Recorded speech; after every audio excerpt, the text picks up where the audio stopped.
ओम नमः शिवाय। आज हरियाली अमावस्या है। इस दिन पर भोलेनाथ और माता पार्वती की पूजा की जाती है। हरियाली अमावस्या, जिसे श्रावण अमावस्या भी कहते हैं, सावन माह में बहुत ही पावन और ऊर्जा समृद्ध कालखंड में आती है। इस दिन प्रकृति की आराधना, विशेष रूप से वृक्षों की पूजा का विशेष महत्व है।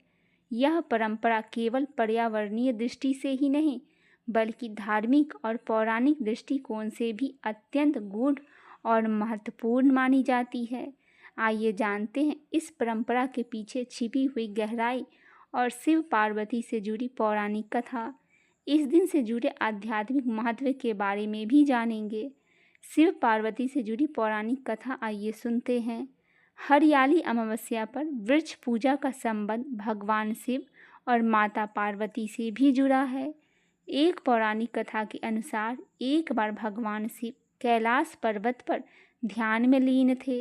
उसी समय माता पार्वती उनसे मिलने के लिए आई और शिवजी अपने ध्यान में विघ्न न डालने के लिए उन्हें प्रतीक्षा करने को कहा।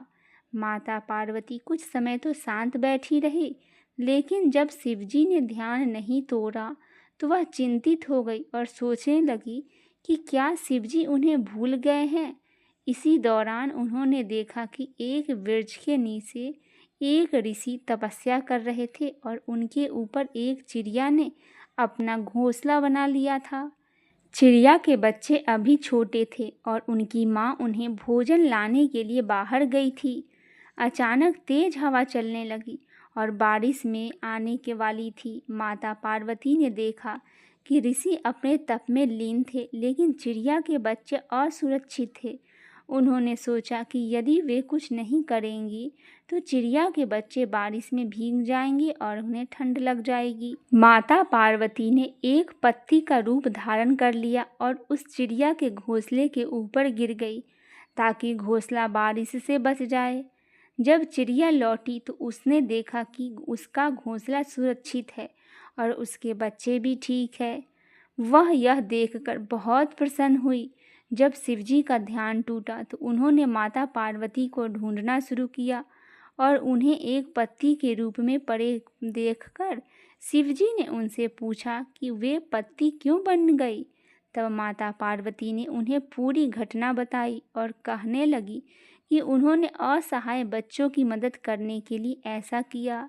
शिवजी माता पार्वती के इस काम से बहुत प्रसन्न हुए और उन्होंने कहा कि जिस प्रकार उन्होंने जीवों की रक्षा के लिए एक वृक्ष का आश्रय लिया, उसी प्रकार जो भी व्यक्ति इस दिन वृक्ष लगाएगा और उसकी पूजा करेगा, उसे उनका और माता पार्वती का आशीर्वाद सदैव प्राप्त होगी।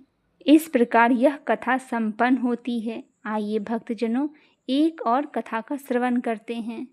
एक समय की बात है, राजा महल में अपने परिवार के साथ सुखपूर्वक निवास किया करता था।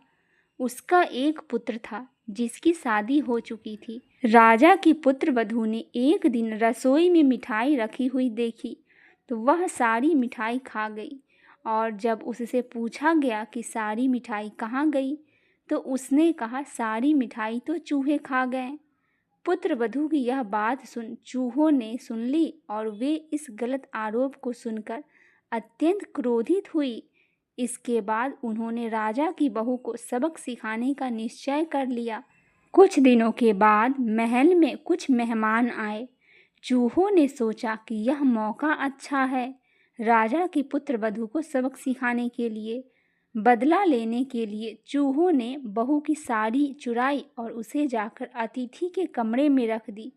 जब सुबह सेवकों और अन्य लोगों ने उस साड़ी को वहां पर देखा तो लोग राजा की बहू के चरित्र पर अंगुली उठाने लगे और तरह तरह की बात करने लगे। जब सुबह सेवकों और अन्य लोगों ने उस साड़ी को वहां पर देखा तो लोग राजा की बहू के चरित्र के बारे में बात करने लगे और यह बात जंगल में आग की तरह पूरे गांव में फैल गई।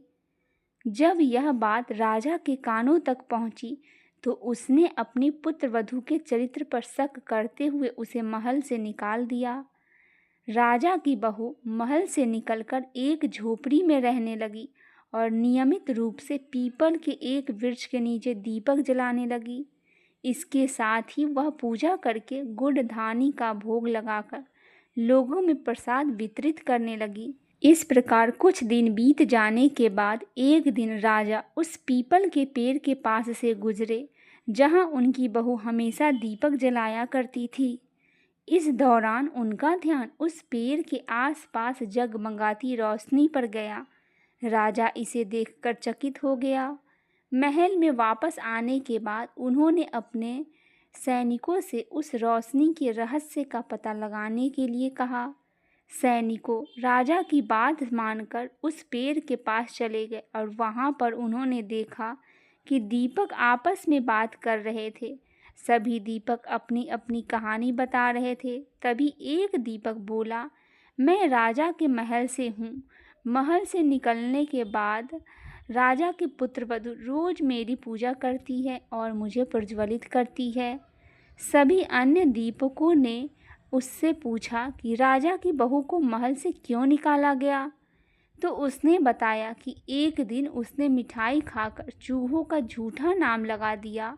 इस पर चूहे नाराज हो गए और राजा की बहू से बदला लेने के लिए उसकी साड़ी अतिथि के कमरे में रखाएं। यह सब देखकर राजा ने उन्हें महल से निकाल दिया। यह सब सुनकर सैनिक भी हैरान रह गए और महल वापस आकर उन्होंने राजा को पूरी कहानी सुनाई।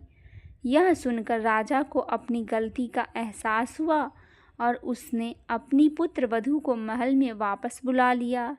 इस प्रकार पीपल के पेड़ के नियमित पूजा करने का फल राजा की बहू को मिला और वह अपना जीवन आराम से व्यतीत करने लगी। बोलिए भगवान भोलेनाथ की जय, माता पार्वती की जय।